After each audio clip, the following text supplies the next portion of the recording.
তানজিন তিশা ছোট পর্দার এক পরিচিত মুখ, যিনি শুধু অভিনয় নয়, নিজস্ব ব্যক্তিত্বে মুগ্ধ করেন ভক্তদের। সম্প্রতি নিউ ইয়র্ক থেকে সম্প্রচারিত ঠিকানা টিভির এক টক শোতে উপস্থিত হয়ে জীবন আর গুজবের গল্প একসঙ্গে বলেন তিনি। সঞ্চালক জায়েদ খানের প্রশ্নে তিশার চোখে মুখে হাসি। তিনি বলেন, জীবনে অনেক গুজব শুনেছি। কেউ বলে আমার নাকি 2টো বিয়ে হয়েছে, কেউ বলে 3য় বিয়ের খোঁজ চলছে, এমনকি কেউ কেউ নাকি বলেছে আমার একটি বেবিও আছে, যাকে আমি তার দাদির কাছে লুকিয়ে রেখেছি। কি হাস্যকর না? এসব কথা শুনে আমি আর আমার পরিবার মিলে অনেক হেসেছি, কারণ সেই বেবিটা আমার না, আমার বোনের সন্তান। গুজবের কুয়াশা সরিয়ে বাস্তব জীবনের সূর্যের আলোর মতো করে আরও এক সত্য জানান তিশা। জানালেন, এখনই বিয়ের পরিকল্পনা নেই, তবে আছে সময় বেঁধে দেওয়া স্বপ্ন।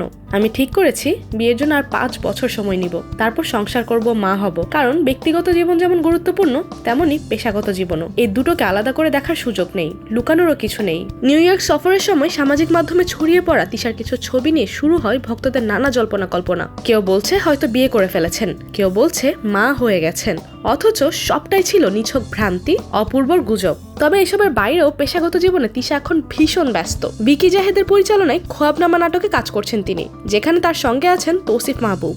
ঢাকার নানা লোকেশনে চলছে শুটিং। তানজিন তিশা একজন অভিনেত্রী, একজন সংগ্রামী নারী, যিনি গুজবের নিচে চাপা পড়েন না, বরং নিজেই নিজের সত্য হয়ে ওঠেন।